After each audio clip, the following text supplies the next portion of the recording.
General, o Exército tem diretrizes que orientam a aproximação dos militares com os indígenas? O Exército se rege pela legislação. O Estatuto do Índio prevê como objetivo nacional integrar o índio à comunhão nacional. Essa jurisprudência vem do tempo do regimento do Diretório dos Índios do Marquês de Pombal, de 1756. E foi copiado pelas constituições brasileiras, desde a do Império, até que em 88 mudou o paradigma. Em 88 houve a influência de lobbies patrocinados de fora, como se diz ali, na comunidade de inteligência, pelo Conselho Mundial de Igrejas, lobbies que alteraram a jurisprudência histórica. De qualquer forma, não houve na prática uma mudança. O índio houve na parte jurídica, mas na realidade dos fatos não houve modificação.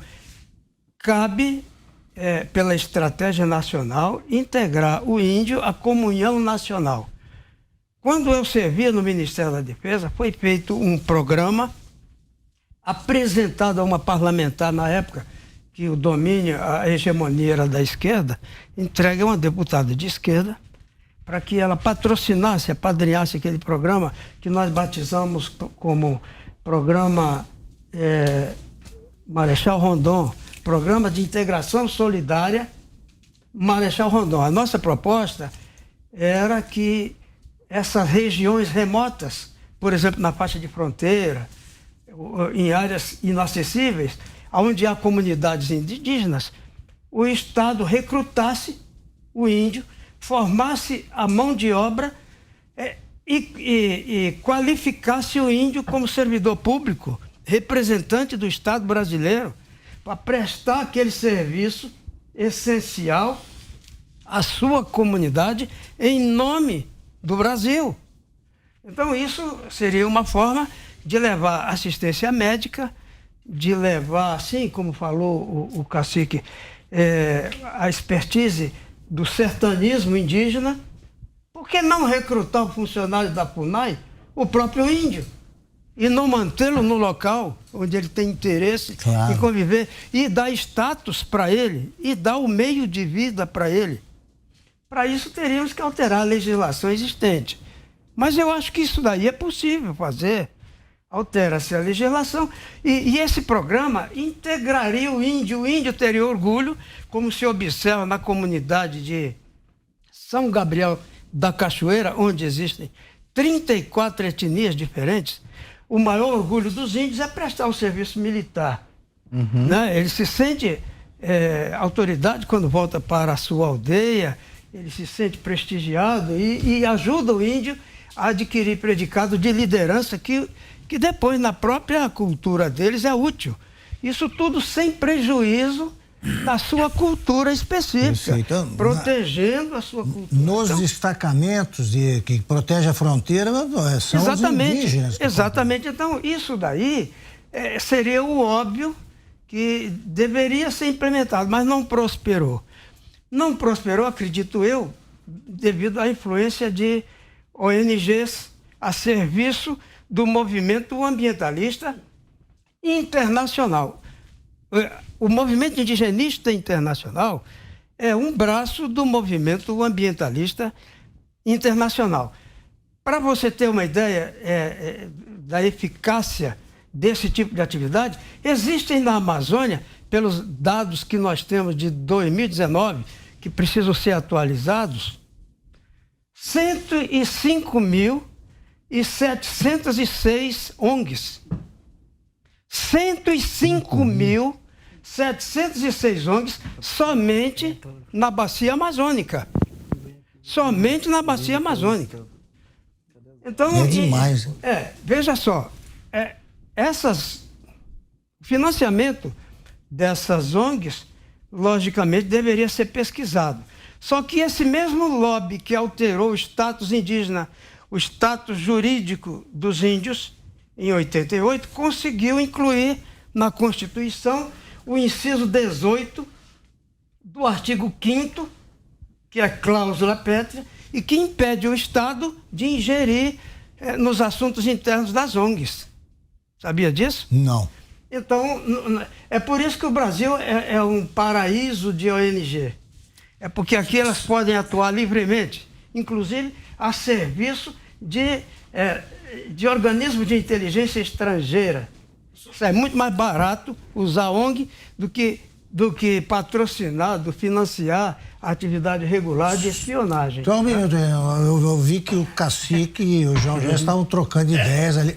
Muito importante. Poxa, é emocionante ver quem conhece. Que bom que o senhor está aqui, general. Que bom, faz bem. Pode quem dizer luta. o que você está achando à vontade.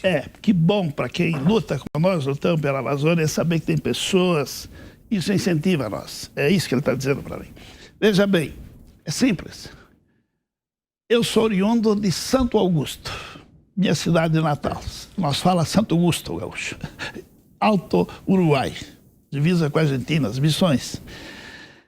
Então, lá nós temos os gloriosos índios Guarani, Caigangues, que na bandeira do Rio Grande do Sul está escrito assim: essa terra tem dono. E pouca gente sabe, infelizmente nós não conhecemos a nossa história. Com esse ensino não dá para conhecer. Né? Isso foi um índio que falou, porque lá onde eu nasci pertencia à Espanha, a Castela.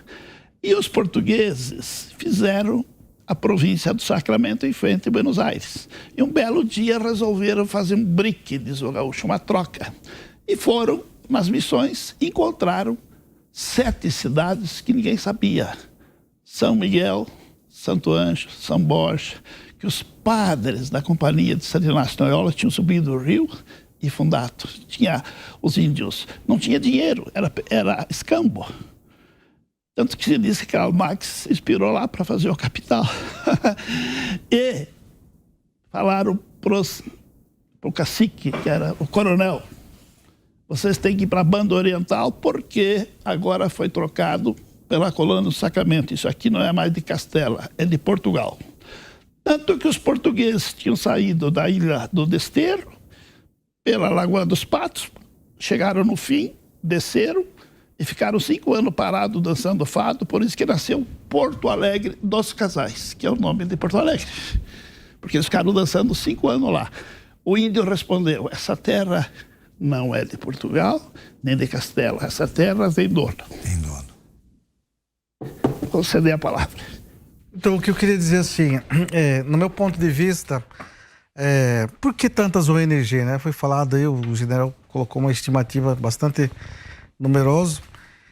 Do meu ponto de vista, assim, o governo passado, com a sua irresponsabilidade, terceirizava as suas ações para alguém que fosse fazer. Tirava dele a competência de fazer, que é a questão dele fazer o atendimento tanto na questão ambiental quanto a questão indígena, né? E aí foi se criando ali um sistema ali. Então, o que eu vejo? O governo atual fala, não, a responsabilidade da Amazônia e dos indígenas é meu, é do governo. Então eu tenho que fazer isso aí, né? Por isso há essas controvérsias, essas brigas aí de opinião aí, às vezes achando que o presidente da República não gosta das ONG, cada um tem seu pensamento, né? Mas ele está fazendo um fato de verdade. Eu tenho que assumir o meu papel de cuidar e proteger o que é a soberania nacional. Então, nesse ponto, eu concordo com ele. E aí, o dia quando o senhor fala assim, essa terra tem dono. Mas nós, indígenas, também, temos que também se posicionar. Essa terra é nossa, tem dono. Quem manda aqui? Quem manda aqui somos nós, indígenas. Dentro do meu território indígena, quem manda lá sou eu. Tanto é que quando ocorre um incidente dessa natureza que ocorreu com o Bruno, assim, o indigenista ali, eu sempre digo assim, ninguém entra na sua casa sem ser convidado. Quando acontece esse tipo de coisa, porque foi convidado, né? Então, assim, dentro das terras indígenas, só entra com autorização dos indígenas. Existem as narrativas, quando se fala em meio ambiente, no Brasil ou no mundo, vem-se em mente a Amazônia. Quando se fala em Amazônia, vem as matas, as selvas, os rios, os meios naturais ali, mas as pessoas só esquecem de uma coisa, da maior riqueza, o maior patrimônio da Amazônia, que é a população que mora lá dentro. Até hoje não existe ainda, e não sei, não vi, porque senão já estava funcionando, uma política de desenvolvimento daqueles povos lá de dentro. É o povo da Amazônia. Eu posso, alguém amanhã depois vai me corrigir, talvez, né? Posso estar falando neira. Mas no meu ponto de vista, quem está acabando com a Amazônia é o próprio povo que mora lá dentro. Porque eles estão ali, a Deus dará, buscando socorro, igual aquela pessoa que na estrada ali, quando você está numa necessidade, você parte para o extremo, você vai buscar o que está mais fácil. As grandes Você se refere tanto às tribos indígenas, como os próprios ribeirinhos, os moradores lá de dentro, porque eles não têm uma política lá de subsídio, de desenvolvimento para eles de forma legal, de forma regulamentada. No meu ponto de vista é isso, porque enxurradas de madeireiro, de mineração, de coisas que estão lá, aí a Polícia Federal chega lá, o Exército vai lá, tira, é igual porco do mato. Quando tá lá, eles fogem, quando saem, volta tudo de novo. Então, assim, eu tenho como experiência e exemplo, eu vou falar do meu território, terra indígena da Parecis, nós criamos um plano de gestão territorial. Dentro desse plano de gestão territorial, ela diz o seguinte: aqui pode produzir, aqui tem que preservar, aqui é aldeia, aqui não pode mexer, aqui é centro histórico, e aqui vocês têm que cuidar para as futuras gerações. Então, ninguém vai entrar lá para abrir mais um palmo de terra, porque o próprio indígena já sabe e não vai deixar. Então, é o próprio morador do local fazendo a sua preservação, cuidando daquele meio, porque ele depende dele. Quando se fala em meio, em questão ambiental natural, não tem outras pessoas mais do que nós indígenas falar sobre isso, porque nós vivemos, nós dependemos do meio natural. Nós dependemos de uma boa água de qualidade, precisamos de espaço para nossa alta reprodução, né? E também respeitamos os locais, porque eles são sagrados, está ligado com a nossa ancestralidade, os nossos espíritos, né? Então tem tudo isso a ver na questão de territorialidade, né?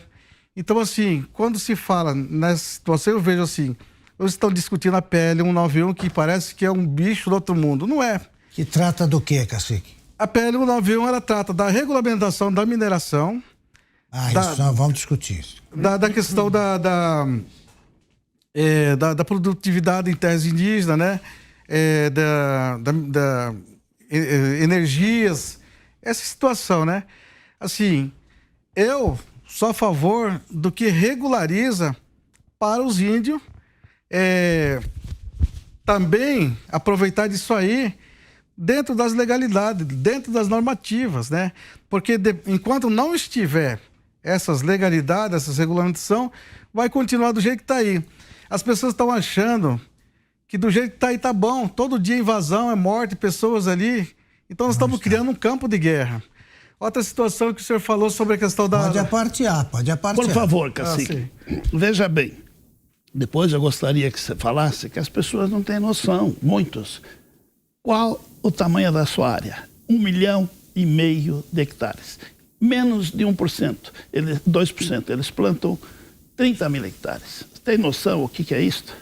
Pouco. Isso é talvez nem o Blairo Maggi plante tanto. Então, veja bem. Ele tem uma PCH que ninguém mostra, que é fantástica. Eu conheço. O excedente da energia vende para o mercado aberto. Eles criam peixe para eles e vendem. Mas eu queria completar sobre ONG, sobre nossos. Pouca gente sabe que aqui nós temos uma aldeia no Pico do Jaraguá, outra no Mbipoi Mirim. Lá eu moro perto da Granja Viana, aldeia de Carapicuíba. Nós temos índios guaranis, que eu estava falando, até me emocionei, porque eu sei a miséria que eles vivem no Alto Uruguai, no sudoeste do Paraná, em Mangueirinha. E os índios caiovas do Mato Grosso do Sul, que os jovens se suicidam sem perspectiva, e não tem uma ONG falando deles. E aqui, como vivem? Não tem ONG nenhuma. Alguém viu ONG? A Jovem Repórter viu? Até queria abrir rapidinho um parênteses, como eles falam bastante sobre ONGs.